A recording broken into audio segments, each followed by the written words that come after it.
Breaking news చూస్తున్నాం. ఆంధ్రప్రదేశ్ ప్రజల స్వప్నం మరో 2 రోజుల్లో నెరవేరనుంది. విశాఖపట్నం కేంద్రంగా 18వ రైల్వే జోన్ దక్షిణ కోస్తా రైల్వే జూన్ 1 నుంచి కార్యకలాపాలు ప్రారంభించనుంది. ఈ మేరకు కేంద్ర రైల్వే మంత్రిత్వ శాఖ గెజిట్ నోటిఫికేషన్ జారీ చేసింది. దక్షిణ మధ్య రైల్వే పరిధిలోని విజయవాడ, గుంటూరు, గుంతకల్లు డివిజన్లతో పాటు తూర్పు కోస్తా రైల్వే ఈ కోడ్లోని వాల్తేరు డివిజన్ను పునర్వ్యవస్థీకరించి విశాఖపట్నం డివిజన్గా మార్చి కొత్త జోన్లో విలీనం చేస్తున్నారు. ఆంధ్రప్రదేశ్ పునర్విభజన చట్టం 2014లోని హామీ మేరకు ఈ ప్రాంతంలో రైల్వే పాలనను మెరుగుపరిచే లక్ష్యంతో ఈ నిర్ణయం తీసుకున్నారు. 2019 కేంద్ర బడ్జెట్లో ప్రకటించిన ఈ హామీ ఇప్పటికీ కార్యరూపం దాల్చింది. ఎస్సీఓఆర్తో దక్షిణ మధ్య రైల్వే పరిధి గణనీయంగా తగ్గనుంది. ప్రస్తుతం 6 డివిజన్లు ఉండగా ఇకపై హైదరాబాద్, నాందేడ్, పునర్వ్యవస్థీకరించిన సికింద్రాబాద్ డివిజన్లతో మాత్రమే ఎస్సీఆర్ ఉంటుంది. దక్షిణ కోస్తా జోన్ 3532 కిలోమీటర్ల మేర ఉండనుండగా డబుల్ లైన్, త్రిబుల్ లైన్ తదితరాలు అన్ని కలిపితే ట్రాక్ 6454 కిలోమీటర్ల మేర ఉంటుంది. కొత్త జోన్లో అధికారిక కార్యకలాపాలు జూన్ 1 నుంచి మొదలు కానుండగా దీనికి సంబంధించి రైల్వే అధికారులు ఏర్పాట్లు పూర్తి చేశారు. మొత్తం 4 డివిజన్ల తో పాటు 385 స్టేషన్లు ఈ జోన్లోకి వస్తాయి. 4 డివిజన్లలో కలిపి 62,000 మంది ఉద్యోగులతో పాటు జోన్ ప్రధాన కార్యాలయం ఉండే విశాఖలో 128 మంది గెజిటెడ్ అధికారులు, 1100 మంది నాన్ గెజిటెడ్ అధికారులు ఉంటారు. 15,500 కోట్ల ఆదాయం వచ్చే అవకాశం ఉంది.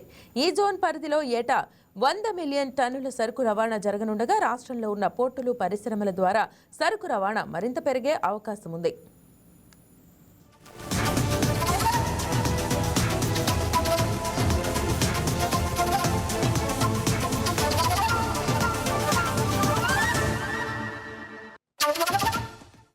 రైట్కి ఇదే అంశం మీద మరింత సమాచారం మా స్పెషల్ కరెస్పాండెంట్ దుర్గాప్రసాద్ అందిస్తారు. దుర్గాప్రసాద్, చెప్పండి, మరి విశాఖ కేంద్రంగా దక్షిణ రైల్వే జోన్ గురించిన అప్డేట్స్ తెలియజేయండి.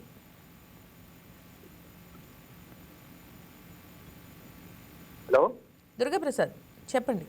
గుడ్ మార్నింగ్ మహిళ. ఏదైతే ఉత్తరాంధ్ర దశాబ్దాల బిగ్గెస్ట్ డ్రీమ్ గా మనం చూస్తున్న railway zone, Visakha railway zone ఎప్పుడెప్పుడు ఎదురు చూస్తున్న విశాఖ కేంద్రంగా ఈ కొత్త జూన్ 1వ తేదీ నుంచి కూడా తమ కార్యకలాపాలు ప్రారంభించిన పూర్తి స్థాయిలో పనులు అయితే పూర్తయి ఇటీవల విశాఖ విచ్చేసిన కేంద్ర రైల్వే శాఖ మంత్రి అశ్విని వైష్ణవ్తో పాటు ముఖ్యమంత్రి నారా చంద్రబాబు నాయుడు కూడా ప్రత్యేకంగా దీనిపై తీసుకున్న ఏదైతే తిరుపురం ఈ టెక్ భవనంలో నిర్వహిస్తున్న రైల్వే జోన్ సీఎం కార్యాలయం ఇటీవల ప్రత్యేకమైన సమావేశం కూడా ఏర్పాటు చేసి జూన్ 1వ తేదీ నుంచి కూడా పూర్తి స్థాయిలో ఇది ఆ కార్యకలాపాలు అధికారికంగా పనులు చేస్తామని చెప్పి కూడా చెప్పడం జరిగింది. దీనికి సంబంధించి ఇటీవలే గెజిట్ నోటిఫికేషన్ కూడా రిలీజ్ చేయడం జరిగింది. ఈ నేపథ్యంలో జూన్ 1వ తేదీ నుంచి కొత్త రైల్వే జోన్ పరిధిలో ఉన్న ఇతర డివిజన్లు కూడా ఇప్పటి నుంచే కార్యకలాపాలు సాగించేందుకు కూడా పనులు అయితే దాదాపు పూర్తయ్యాయి. అయితే ఎన్నో ఏళ్లు కలగా ఉన్న ప్రత్యేక రైల్వే జోను, అదేవిధంగా రాష్ట్ర విభజన హామీలో కూడా ప్రథమంగా ఈ రైల్వే జోన్ అయితే హామీగా ఉంది. ఈ నేపథ్యంలో ఎన్నో పోరాటాల నడుమ మధ్య విశాఖ రైల్వే జోన్ అయితే పూర్తి స్థాయిలో ఈ డ్రీమ్ అయితే ఫుల్ఫిల్ అవుతుంది. మరోవైపు అటు భోగాపురం అంతర్జాతీయ విమానాశ్రయం కూడా దాదాపు పూర్తయ్యాయి. అది జూలై నుంచి ప్రజలకు అందుబాటు రానుంది. ఈ జూన్ 1 నుంచి కూడా ఈ రైల్వే జోన్ అందుబాటు, కొత్త జోన్ సంబంధించి అందుబాటు రావడంతో ఉత్తరాంధ్ర ప్రజలైతే హర్షం వ్యక్తం చేస్తున్నారు. మైతా. Right, thank you Durgaprasad.